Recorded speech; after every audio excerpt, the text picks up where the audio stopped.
Isang mapagpalang araw po sa inyo mga kasundo, lalong-lalo na po sa inyo Kuya Bari.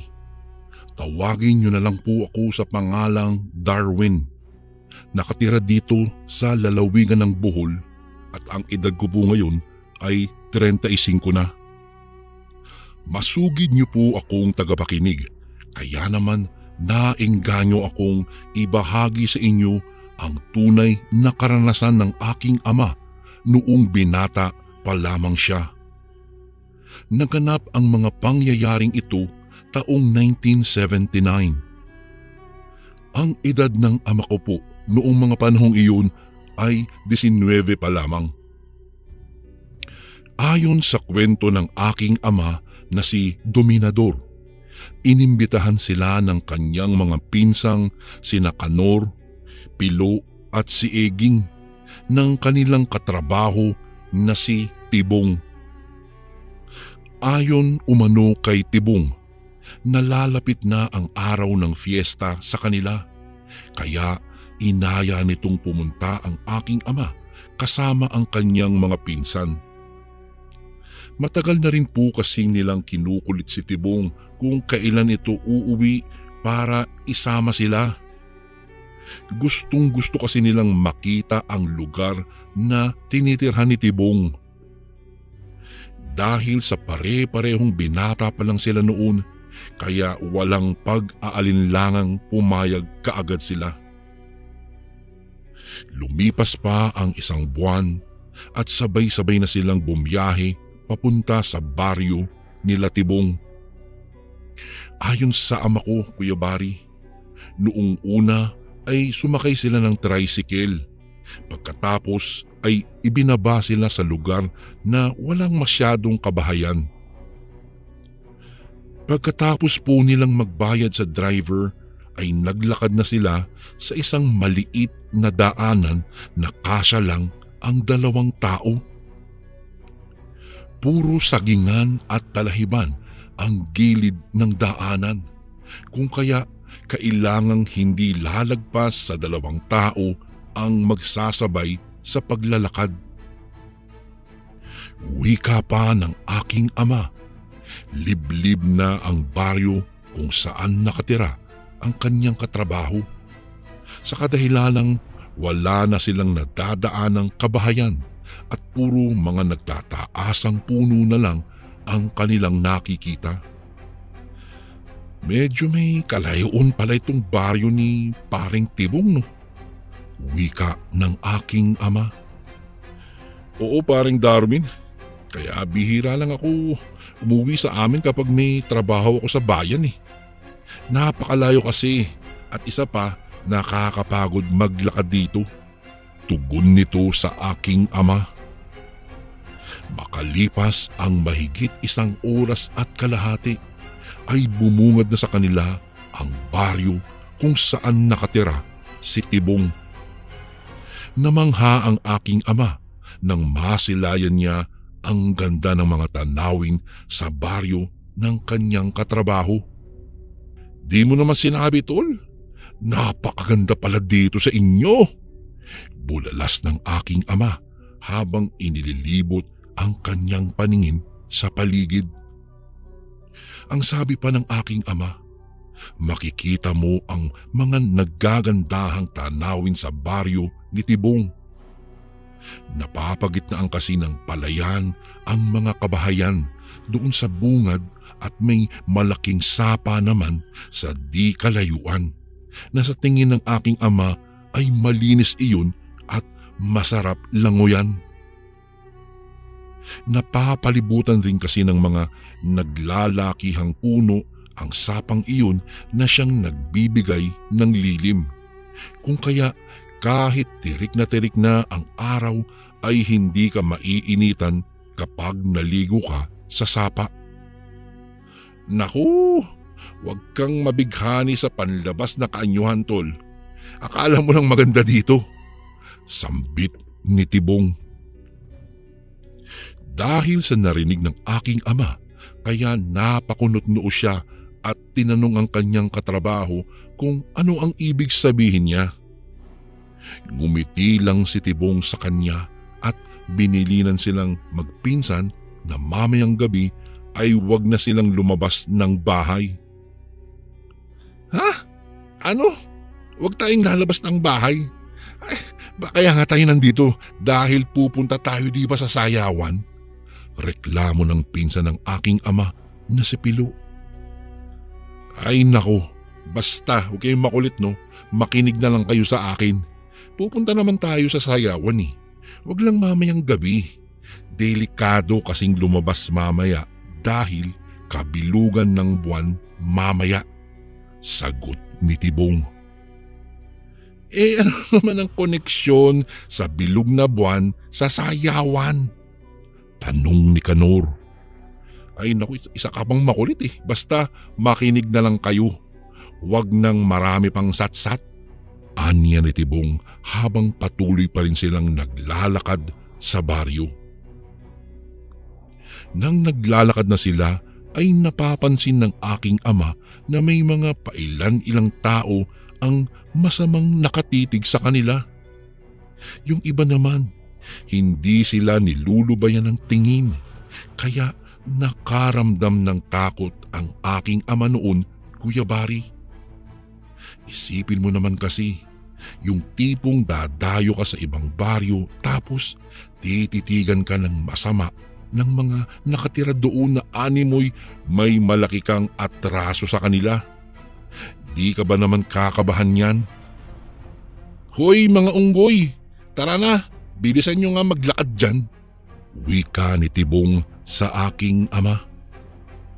Hindi kasi komportable ang aking ama na may mga taong tumititig sa kanya at hindi niya rin maiwasang tingnan iyon.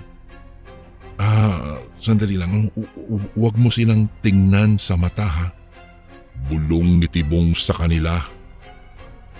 Napaisip at napatanong sa kanyang sarili ang aking ama ng mga sandaling iyon, Kuya Bari, kung anong klaseng baryo ba ang tirahan ng kanilang katrabaho. Bakit bawal tingnan sa mata ang mga taong naroroon? Samantalang kung makatitig ang mga ito, akala mo naman may malaking atraso sila sa mga tao. Napaigtad ang aking ama nang tapikin ni Tibong ang kanyang balikat. Bago ko po ipagpatuloy ang kwentong ito ay may request sana ako sa iyo kasundo. Isang pindot lang ito kasundo sa subscribe button namin. Malaking tulong po ito sa amin kasundo upang mapagpatuloy pa namin ang mas marami pang magagandang kwento. Salamat sa pag-subscribe mo, bagong kasundo.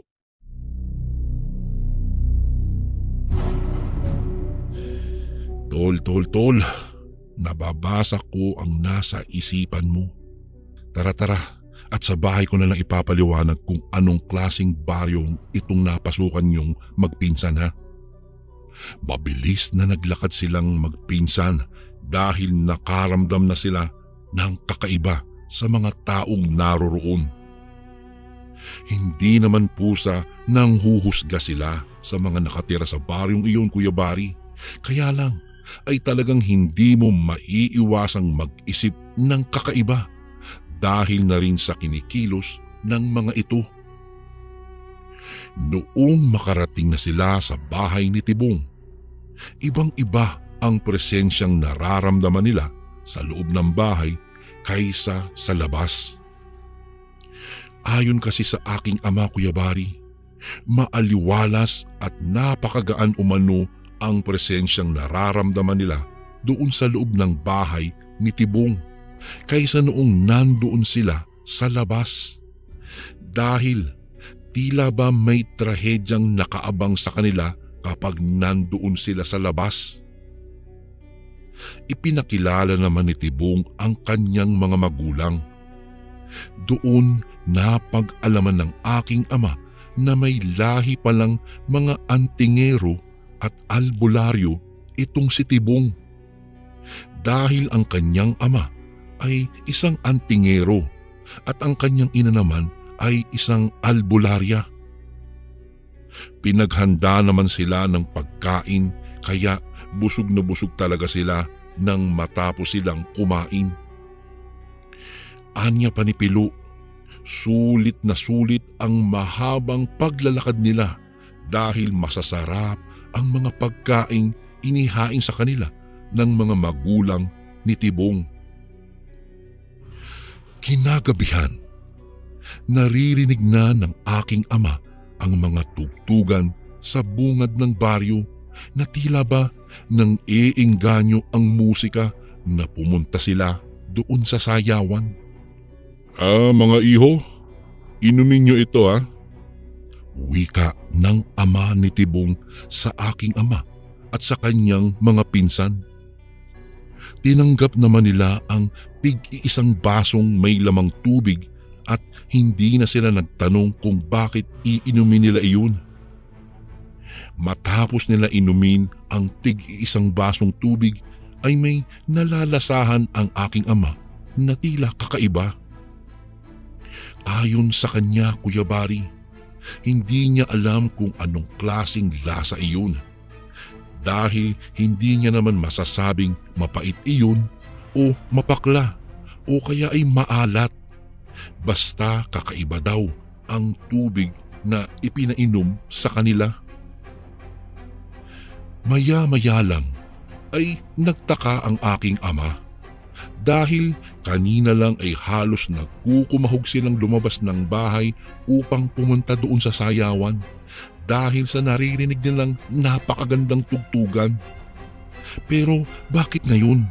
Parang nakakakilabot na ang tugtugan sa sayawan na kanilang naririnig kanina.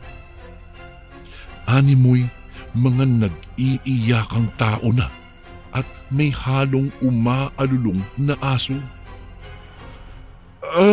Ano pong nangyari, Tatang? Bakit tila nag-iba yata ang tunog sa sayawan?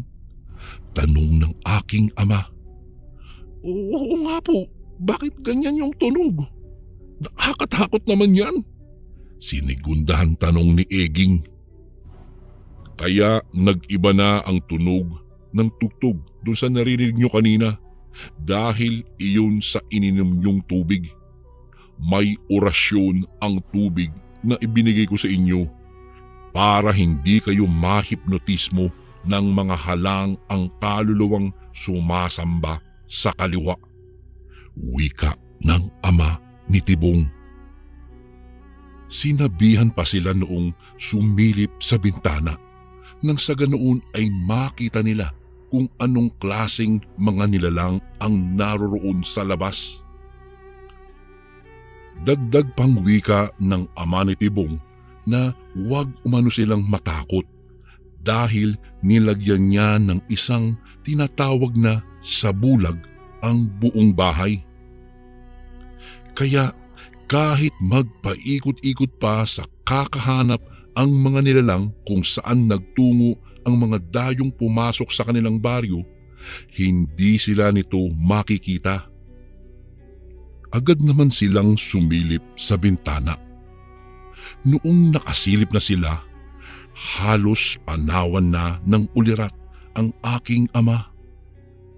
Dahil kitang-kita niya ang mga naglalakihang asong kulay itim at mahahaba ang mga balahibong nagpabalik-balik lang sa daanan.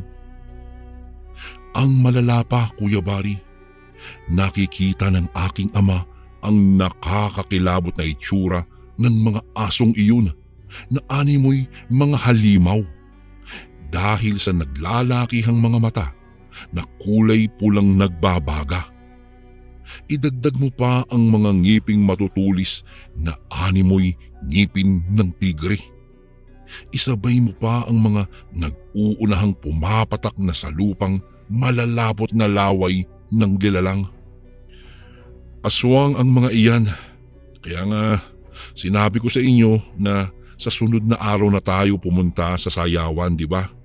O ngayon, nasagot ko na ang mga tanong nyo kanina. Sambit ni Tibong sa aking ama. Namangha naman ang aking ama sa pamilya ni Tibong dahil tila ba wala lang sa kanila ang mga naganap sa labas ng kanilang bahay. Para bang mga sanay na ang mga ito sa mga nangyayari. Dahil sa takot at kabang nararamdaman ng aking ama ay hindi siya nakatulog ng gabing iyon. Ganoon din ang kanyang mga pinsan. Kaya kung ano-ano na lang ang kanilang napapagkwentuhan, maibsan lang ang takot sa kanilang nararamdaman. Ngunit kahit ano pa ang kanilang gawin, ay tila takot na takot sila sa kanilang mga nakikita. Kahit ang mga nilalang na ito ay hindi naman sila nakikita dahil nga sa sabulag na inilagay ng ama ni Tibong. Hindi rin sila halos nakatulog dahil naririnig nila at nakikita nila ang mga umaalulong na nilalang sa kabilang baryo lang. Inabot sila ng halos mag-aalas 5 na ng umaga bago pa lang sila nakatulog. Kinabukasan, nagbago na ang plano nila. Nagpasya nang umuwi ang aking ama at ang kanyang mga pinsan. Hindi na sila magpapalipas ulit pa ng isa pang gabi doon sa liblib na baryong iyon. Hindi na daw sila tutuloy pa doon sa inaasam-asam nilang sayawan. Magmula po noon, Kuya Bari, hindi na sila bumalik pa doon sa baryo ng kanilang katrabaho na si Tibong. Naging aral ito sa kanilang lahat na hindi lahat ng fiesta ay masaya. Mayroon ding mga fiesta na kakaiba. Hanggang dito na lang po ang aking kwento, Kuya Bari. Maraming salamat po. Gumagalang, Darwin.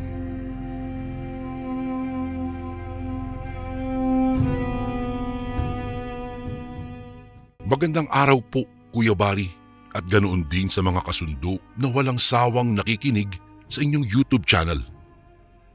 Siya nga po pala, itago niyo na lang po ako sa pangalang Jonathan. Ako ay tubong antike.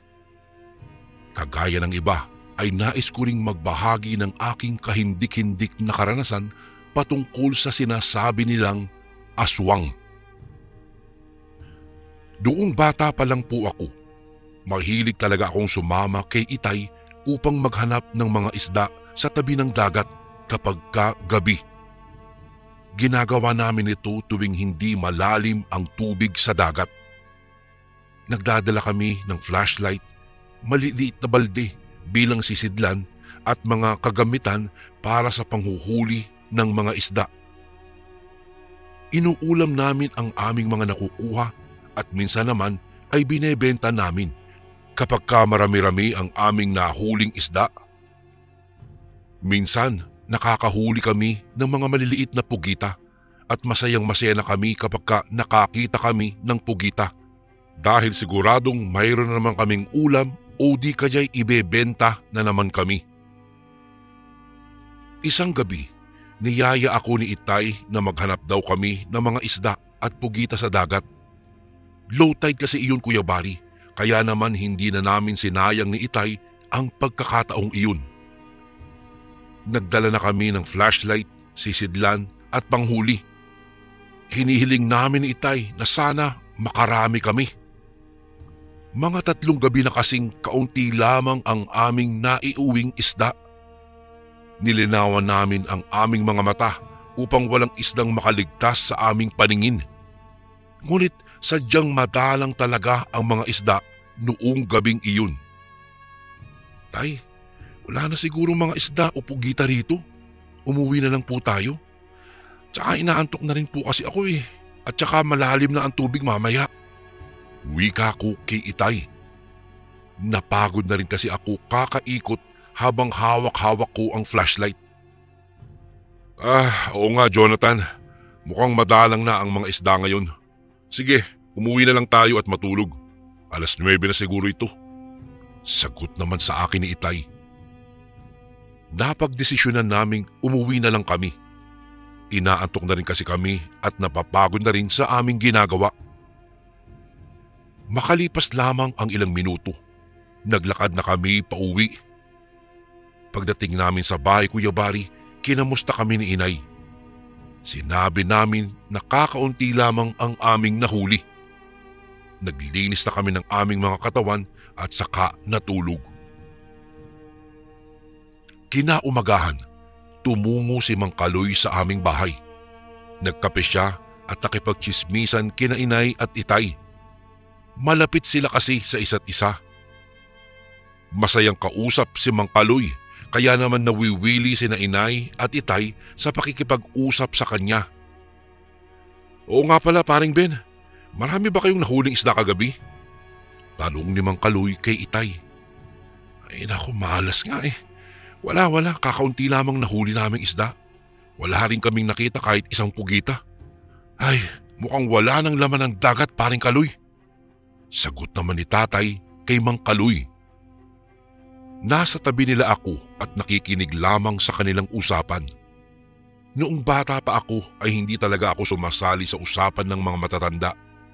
Tahimik lamang akong nakaupo sa gilid habang ako'y nag-aalmusal. Ay, ganun ba? Ako, malas no. Bakit ayaw niyong subukan doon sa kabilang bato? Doon ako nang huli kagabi. Abay, marami akong nakuhang isda at pugita. Sa katunayan nga, napuno ko nga yung sisidlan ko. Sabi naman ni Mang Kaloy. Dahil doon, namangha si Itay sa kanyang narinig. Ngunit kaagad ring naglaho ang pagkamanghang iyon. Tila ba mayroon siyang malalim na iniisip habang nakakunot ang kanyang noo. Marahil iniisip niya kung bakit pumunta si Mang Kaloy sa batuhang iyon, gayong delikado daw pumunta doon kapag kagabi na. Talaga nga namang kasing kakilakilabot puntahan ang lugar na iyon, Kuya Bari.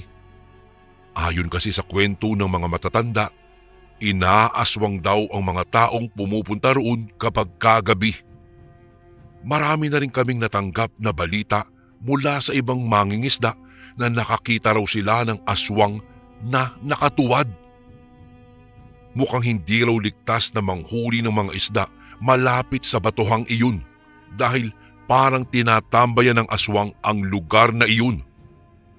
Ang malaking bato na iyon, Kuya Bari, ay napapalibutan ng tubig. Tuwing low tide po ay magandang umikot sa paligid ng batong iyon dahil marami kang makukuhang mga isda, pugita, kabibe at kung ano-ano pa. Ngunit nang magsimulang kumalat ang nakakatakot na balita patungkol sa batong iyon, maraming mga mangingisda ang natakot at kailanman ay hindi na sila pumunta pa roon kapag gabi na. Mayroon raw kasing natagpo ang bangkay ng isang tao sa gilid ng dagat, malapit sa batong iyon. Ayon sa sabi-sabi, wala nang lamang loob ang biktima. Puno ng kalmot sa muka at braso at may kagat sa bandang liig nito na parabang ininom ang dugo. Naniniwala raw silang aswang ang gumawa ng karumal-dumal na krimeng iyon. Magmula nang maganap ang masaklap na insidenteng iyon, wala nang mga mangingisda ang pumunta malapit sa kinaroroonan ng malaking bato. Natatakot na silang manghuli ng mga isda malapit doon dahil naniniwala silang mayroong gumagala-galang aswang sa lugar na iyon pagsapit ng dilim.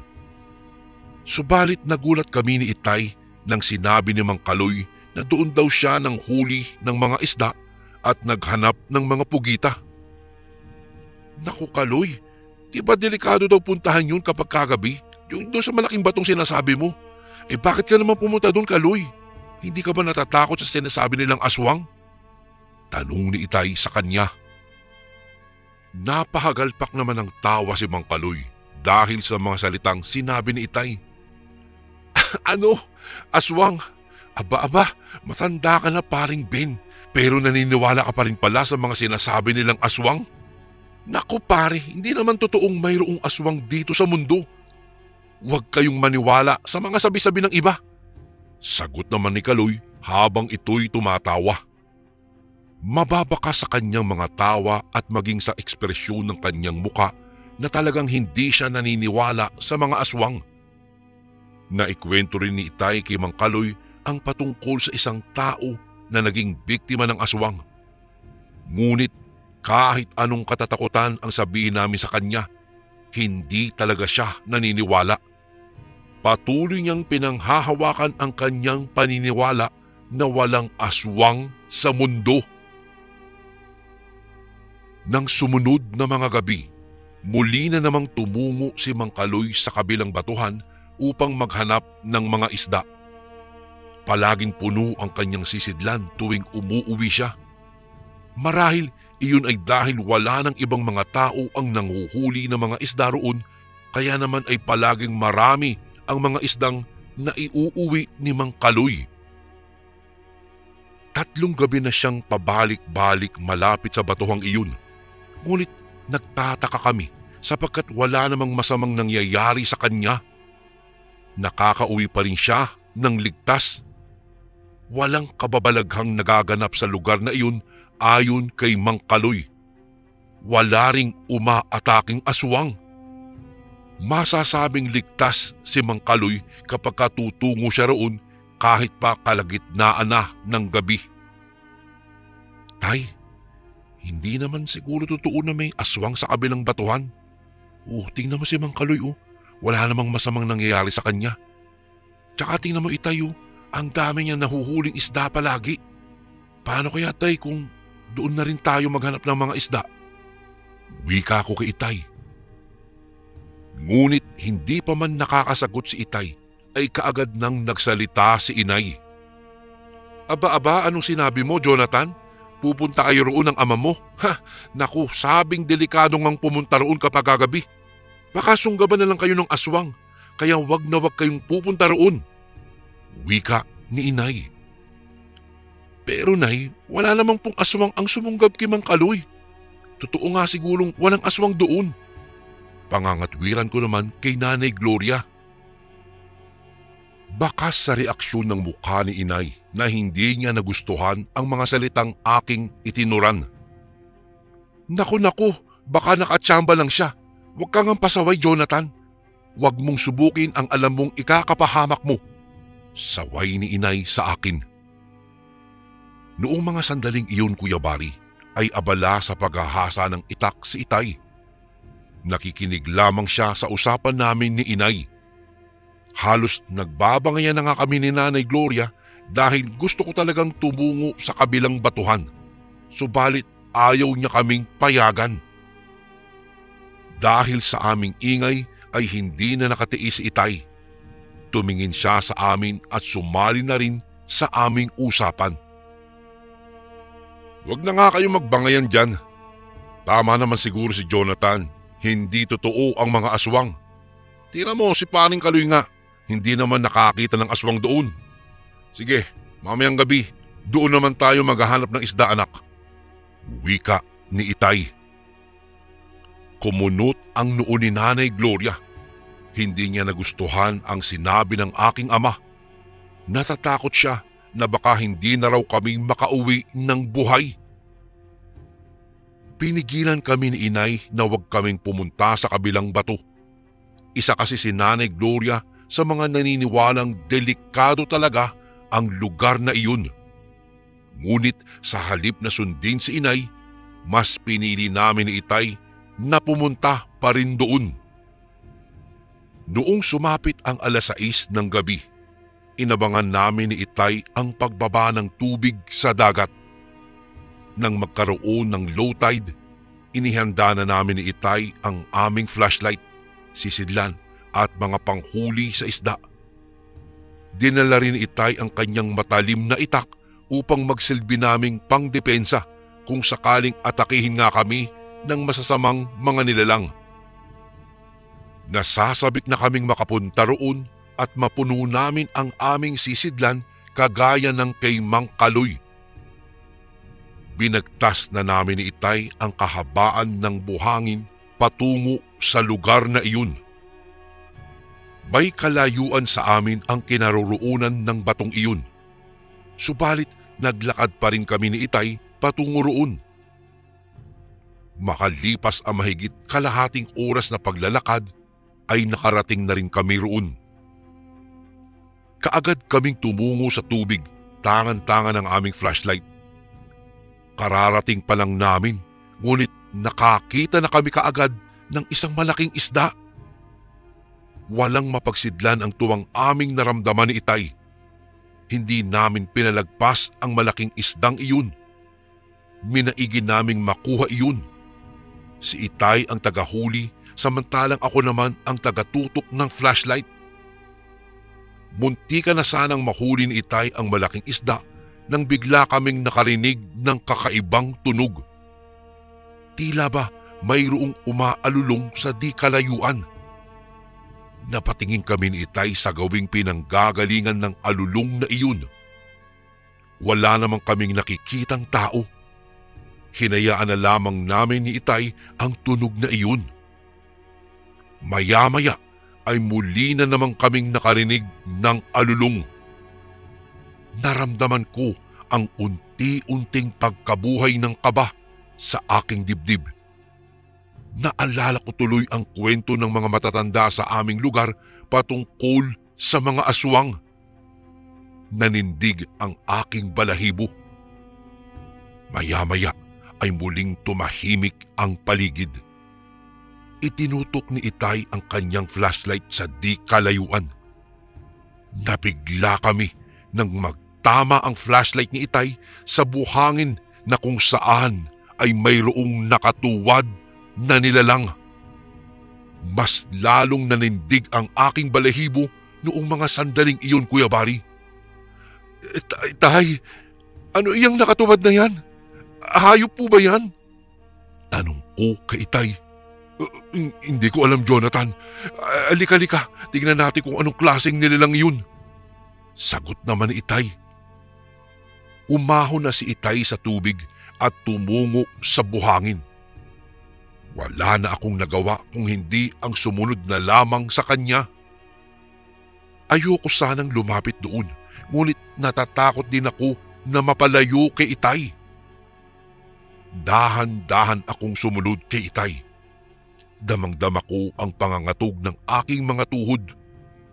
Hindi ko lubos maipaliwanag ang aking nararamdaman.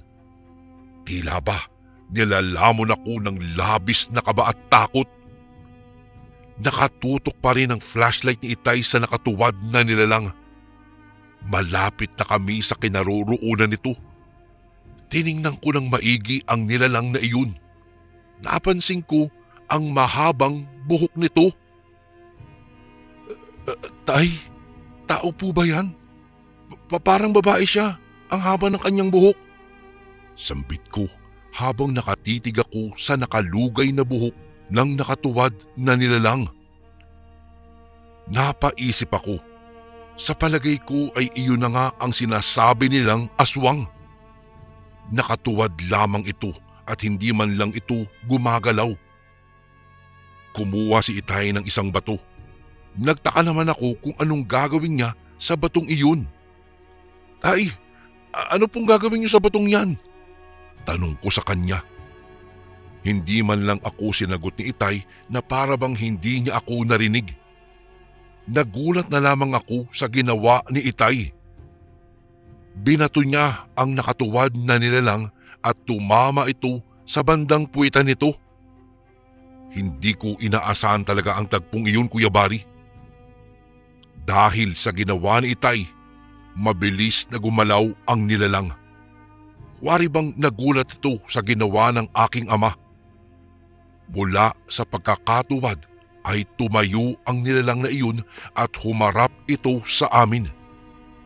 Napakabilis na mga pangyayari na animoy isang kidlat. Natanaw na lang namin na nakaharap na sa amin ang nilalang na iyon.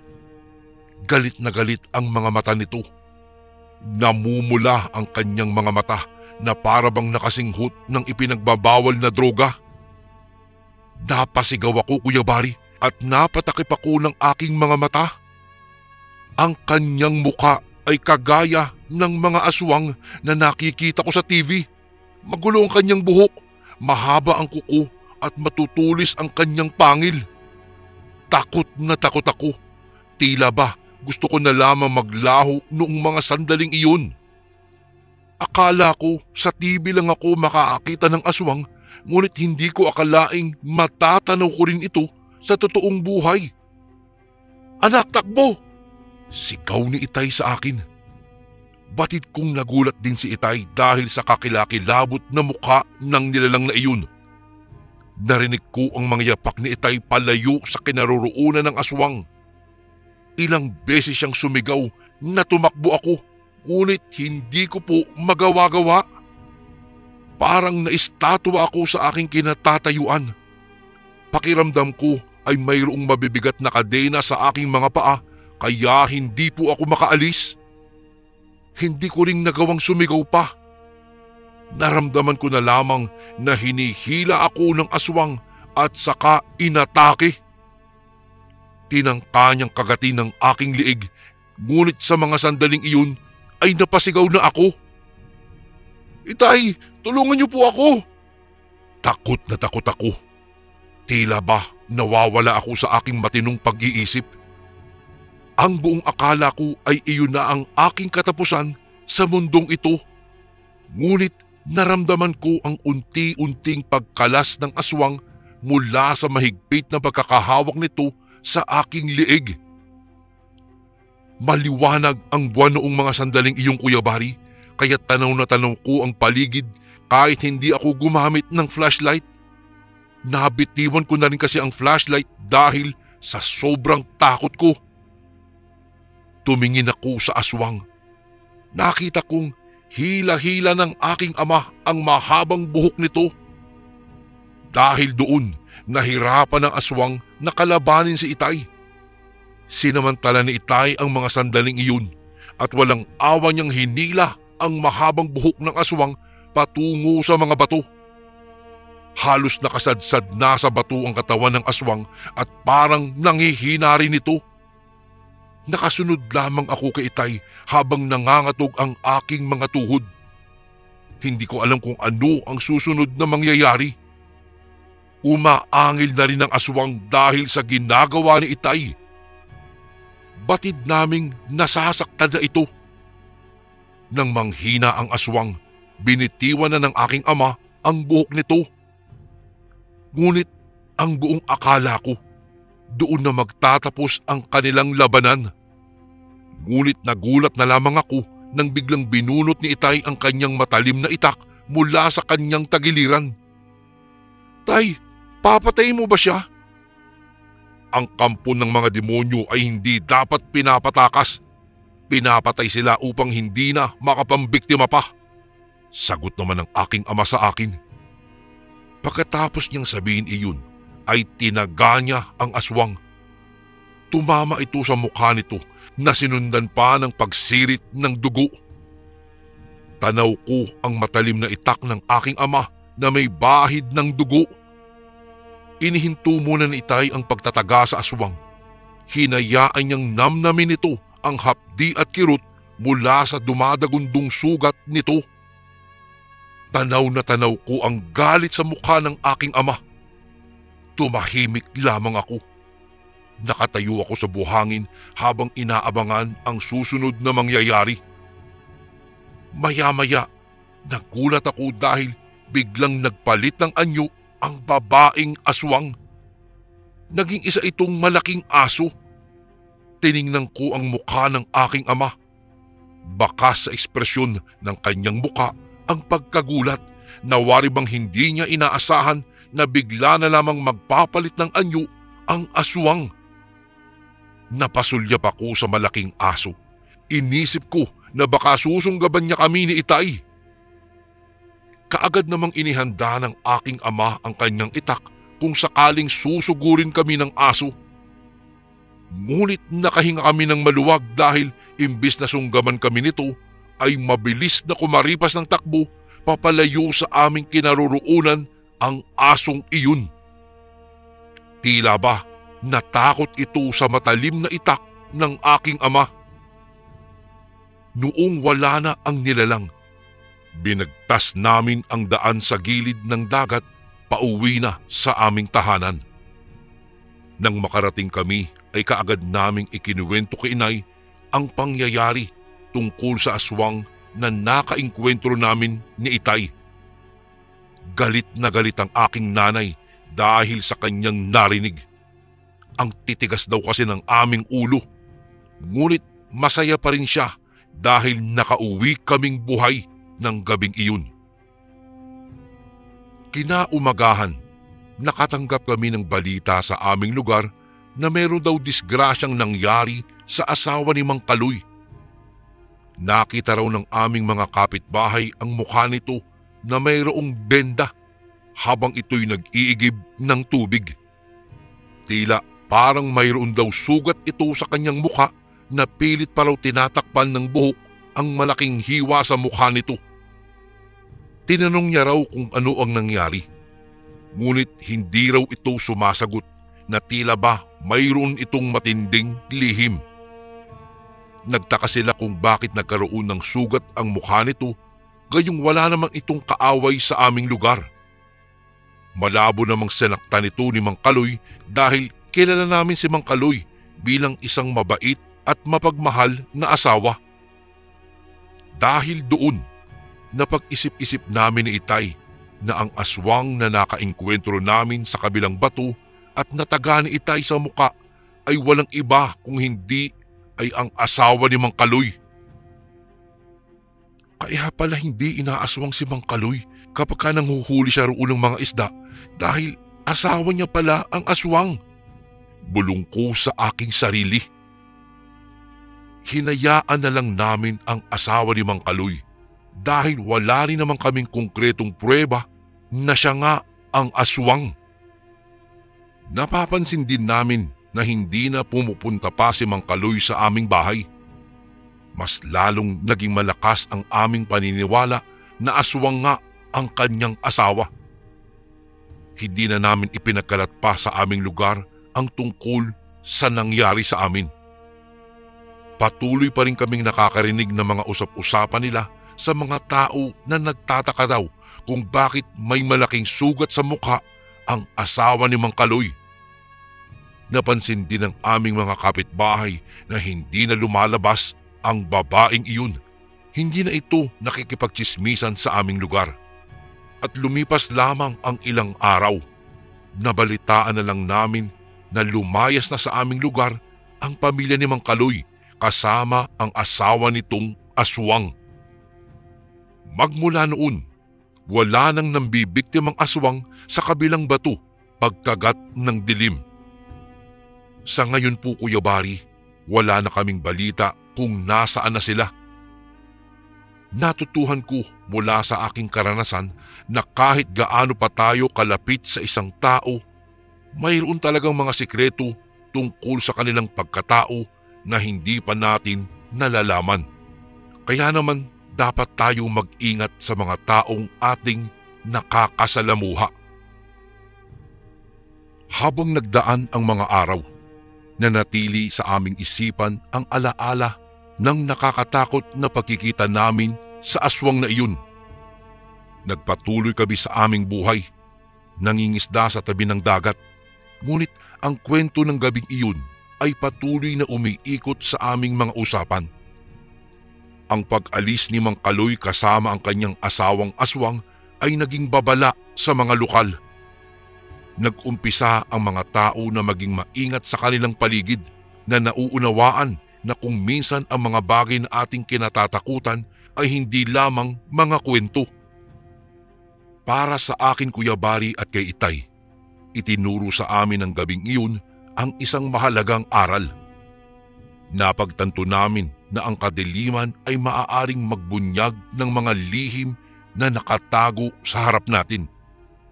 Itinuro sa amin na maging mapanuri at maingat, hindi lamang sa mga nilalang na bumabalot sa gabi, kung hindi pati na rin sa mga hindi pa natin nalalaman na aspeto ng mga taong ating nakakasalamuha araw-araw.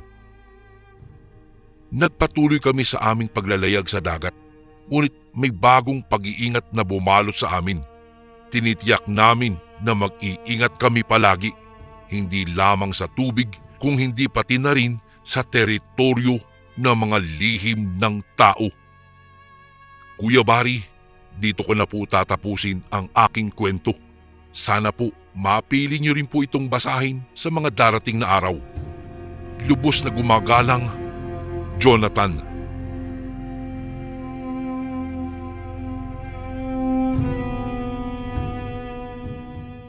Magandang araw po, Kuya Barry. Avid listener niyo po ako. Halos lahat po ng videos niyo ay napanood ko na kasi po ang gaganda po kasi ng mga kwento ninyo. Lalo na po yung kaldereta at kalamansi. May pagkahawig po kasi ang kwento kong iyon na ibabahagi ko sa inyo ngayon. Pero bago ko po simulan ang aking kwento, gusto ko lang pong sabihin na isa po talaga ang kalamansi sa mga pangontra sa mga aswang. At dahil naikwento rin ito sa akin noon ng aking lolo. Siya nga pala, Kuya Barry, ako po si JR. Bunso sa 4 na magkakapatid. 29 anyos at kasalukuyang nakatira dito sa Novaliches, Quezon City. Ang kwentong aking ibabahagi ay nangyari sa probinsya namin sa Dueñas, Iloilo.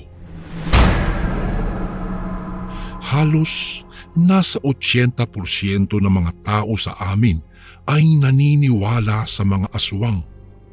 Gaya na lang ng kwento tungkol kay Teniente Gimo. Naniniwala ang karamihan sa kwentong ito, lalo na po ang pamilya namin dahil doon po mismo sa Dueñas nangyari ang kwentong iyon. Ngunit hindi po yan ang aking ikikwento ngayon dahil ito ay karanasan ko po mismo sa amin sa Dueñas, Iloilo. Taong 2013, 18 pa lang ako nung mangyari ang karanasang hindi ko makakalimutan. Mahilig ang pamilya namin sa mga tusok-tusok o di kaya ang barbecue. Kaya naman madalas kaming nagmemeryenda ng barbecue tuwing hapon. Madalas akong utusan upang bumili nito dahil ako po naman daw ang bunso sa aming 4 na magkakapatid. At dahil madalas namang magbenta ng barbecue si Aling Alma doon sa harap ng bahay namin, ay hindi na lang ako nagrereklamo sa mga kapatid ko dahil malapit lang naman ito. Sobrang sarap kasi ng timpla ng barbecue ni Aling Alma dahil nanunuot ang lasa sa mismong karne nito. Idagdag mo pa ang sawsawang suka na may halong kalamansi at sili. Halos inumin namin ito na parang tubig sa sobrang sarap. Dumating pa nga sa punto na ito na rin ang inuulam namin tuwing gabi dahil nga sa sobrang pagkahilig namin dito. Lumipas ang mga araw, buwan at taon hanggang sa dumating ang araw ng aking 19 na kaarawan. Sinabi ko kay Mama na hindi pwedeng mawala sa handa ko ang barbecue dahil isa din ito sa pinupulutan naming magkakabarkada tuwing magkakainuman kami.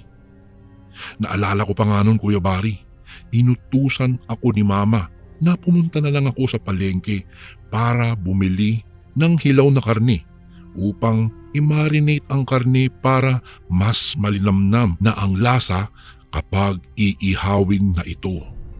Kinabukasan pa naman kasi ang aking kaarawan, kaya naman may oras pa para ibabad ang karne.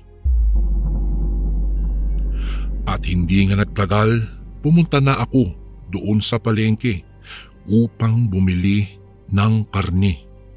Mga 3 kilo ito dahil yung iba ay ilalaan sa handa at yung iba naman ay para siyempre pupulutanin namin.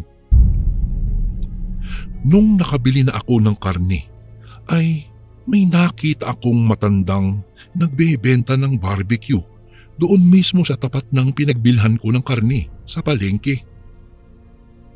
Dahil natakam ako ay bumili ako kahit isang piraso lang para mamatay takam lang ba.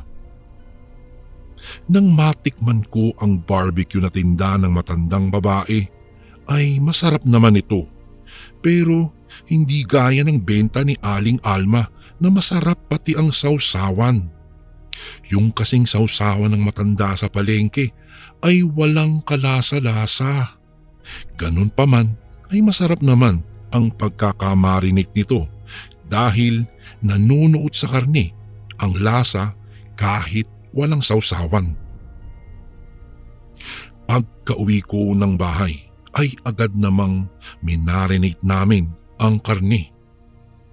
Maya-maya pa ay biglang sumakit ang tiyan ko. Hindi ko mawari kung anong dahilan at bakit biglang masakit ito. Kaya naman sinabi ko sa aking ina na masakit ang tiyan ko.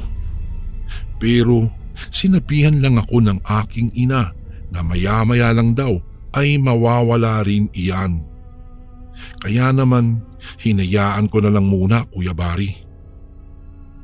Maya-maya, habang gumagawa ng macaroni salad si Mama, ay bigla na namang kumirot na napakasakit na parabang pinipilipit ang mga lamang loob ko. Noong sinabi ko kay Mama ito, ay kaagad akong pinabili ng gamot sa labas. Kaya naman, hindi na ako nagpatumpik-tumpik pa at agad-agad akong bumili ng gamot sa butika dahil hindi ko na kaya ang sakit, Kuya Bari. Sa pagmamadali ko pa nga ay nadapa pa ako. Noong akmang iinumin ko na ang gamot ay tinanong ako ng aking ina, ano ba raw ang pinagkakain ko at bakit sumakit ng ganoon ang tiyan ko? Bigla akong napaisip, baka yung mga kung ano-anong pinagkakakain ko lang dito. Kasi Kuya Bari, habang inaareglo namin ang aking handa para sa arawan ko, ay panay ang tikim ko. Tikim dito, tikim doon, kaya siguro sumakit ang tiyan ko. Pero maya-maya ay nawala rin naman ang sakit ng tiyan ko hanggang sa nakatulog na lang ako. Kinabukasan, dumating na ang araw ng aking ika-19 na kaarawan. At sa hindi inaasahan ay napakaraming dumalong bisita dahil may mga bisita rin na imbita ang aking mga kapatid. Umaga pa lang ay nagsimula na ang pagdiriwang ng kaarawan ko. Bago ko po ipagpatuloy ang kwentong ito ay may request sana ako sa iyo, kasundo. Isang pindot lang ito, kasundo, sa subscribe button namin. Malaking tulong po ito sa amin, kasundo, upang mapagpatuloy pa namin ang mas marami pang magagandang kwento. Salamat sa pag-subscribe mo, bagong kasundo.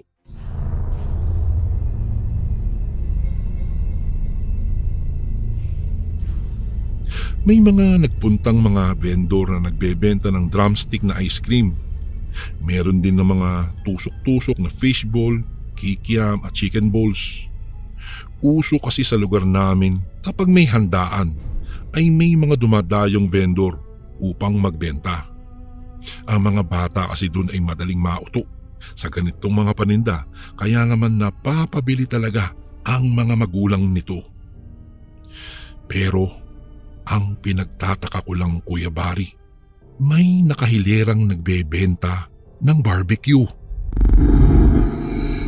Lumapit ako para tanungin kung bakit doon siya nagbebenta sa bahay namin, samantalang may handa naman akong barbecue. Ngunit nang makita ko ang tindera nito ay bigla kong naalala noong bumili ako ng karne sa palengke para sa handa kong barbecue. Uy ate, ikaw pala yan. Di ba kayo yung nagbebenta sa palengke ng barbecue? Tugon ko sa tindera. Oo, kami nga ng mister ko.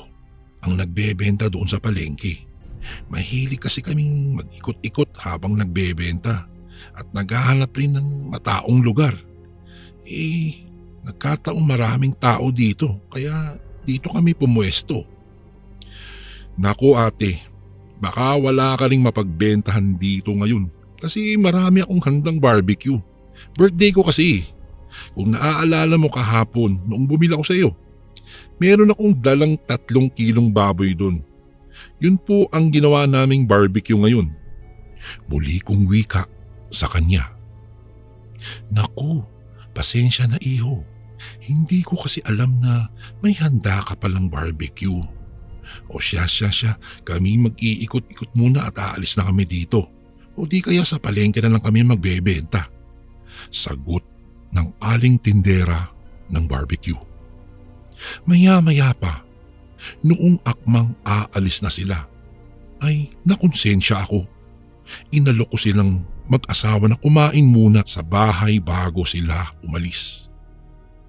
Agad naman silang sumang-ayon at sinabi ko na lang na dadalhan ko na lamang sila ng pagkain para hindi nila iwan ang kanilang paninda. Pagkakuha ko ng pagkain ay agad ko itong dinala sa kanila. Dinalhan ko sila ng masarap kong handa na barbecue na may kasamang sausawang toyo kalamansi with sili para matikman naman nila ang timpla namin. Sa aking pagmamadali ay bahagyang natalisod ako. Kaya naman nang akmang aabutin na nila ang pagkain at dahil nga sa pagkakatalisod ko ay tila natalsikan ang kanilang paninda ng kunting sausawan na may kalamansi. Nakalagay kasi sa malukong iyon kaya bahagyang natalsikan ang kanilang paninda. At yun na nga, Kuya Bari, nang ilabot at natakot ako sa aking nasaksihan dahil ang parting barbecueng natalsikan ng sausawan na may kalamansi ay tila may mga uod na lumalabas at parang naging hilaw na laman ng tao ito. Sa nakita kong iyon, Kuya Bari, ay hindi ako nagpahalata sa kanila.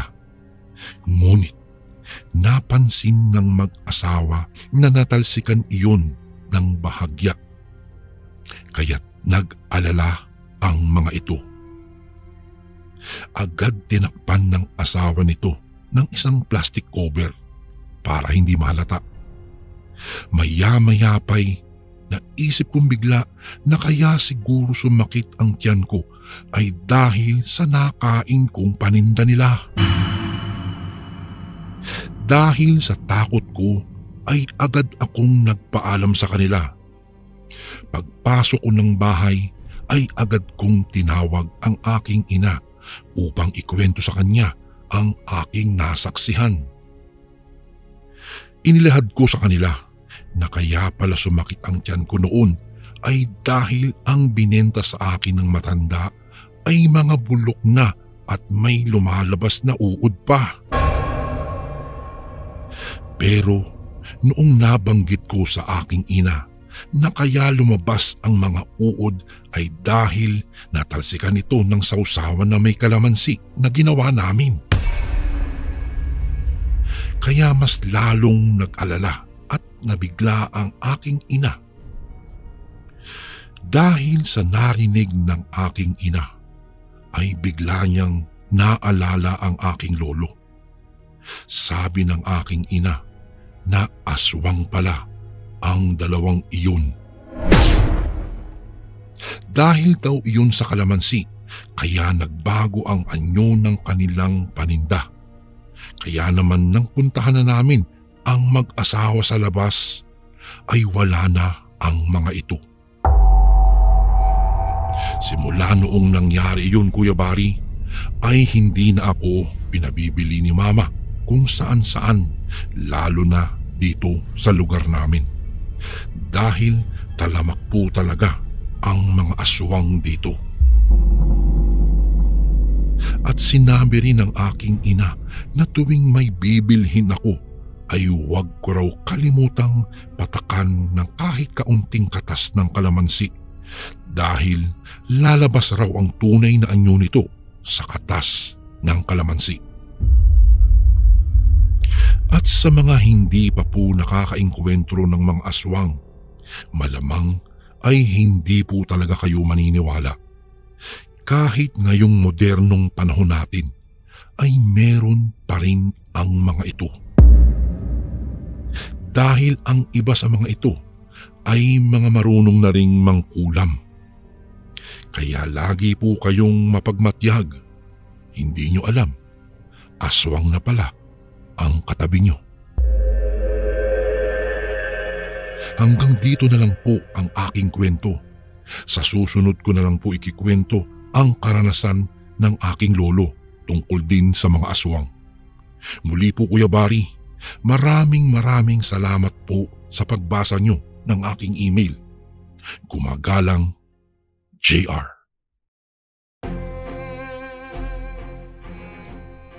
And again, maraming salamat po mga kasundo. Don't forget to subscribe and i-click nyo lang po yung bell na button para updated po kayo sa mga upcoming videos namin na paparating. Maraming salamat po ulit. God bless and ingat po lagi dyan. Ito po si Kuya Bari at ako ang sundo.